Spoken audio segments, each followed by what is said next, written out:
Scott Mazer, President, Leon Classroom Teachers Association, 2655 Capitol Circle, Suite number 8. First of all, thank you for your leadership and everything. We've done some amazing things with each other, with the MOUs and a couple other things that are going on.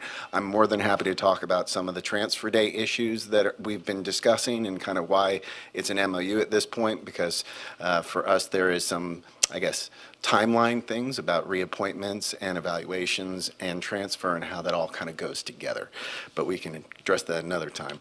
On consolidation of positions and stuff that was discussed yesterday, I think one of the things that is very important to consider is not just the consolidation because somebody can do it, but the capacity of the person to do multiple jobs.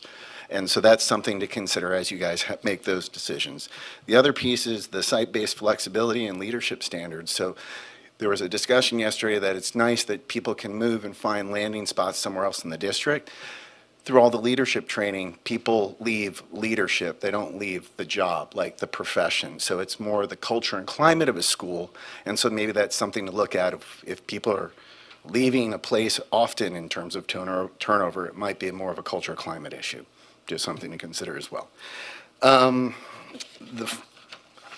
biggest piece that I really want to talk about is what's going on at the legislature right now and asking for your support, superintendent support, community support, all of ours.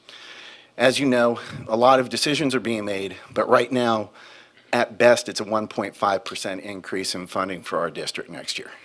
With a 3.1% increase in inflation that we already have, not knowing what the economy is going to be doing moving forward based off of some of the things that are happening, and then knowing that we want to make sure that we recruit and retain the best possible people for our students while still providing all the services that students deserve.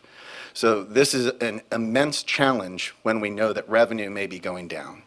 And so for that particular reason, I'm asking that you work with your affiliate associations and that you make your phone calls to the legislature to make this a priority, because as Board Member Jones says, you know, want to know someone's priorities, look at their checkbook. Well, if there's nothing in the checkbook, you can't go ahead and have priorities. So the idea is we need the money to make sure that we keep reinforcing the priorities that we have within the district. So ultimately, it could be less pay in terms of increase, which means there might be more turnover with staff because people can't afford to stay in those positions. That's a negative for students. And we want to make sure that they also have the resources and the ability, arts, athletics, the things that we've really focused on as a district. And so I just ask, can we come together with a message for our district to take some action? Thank you.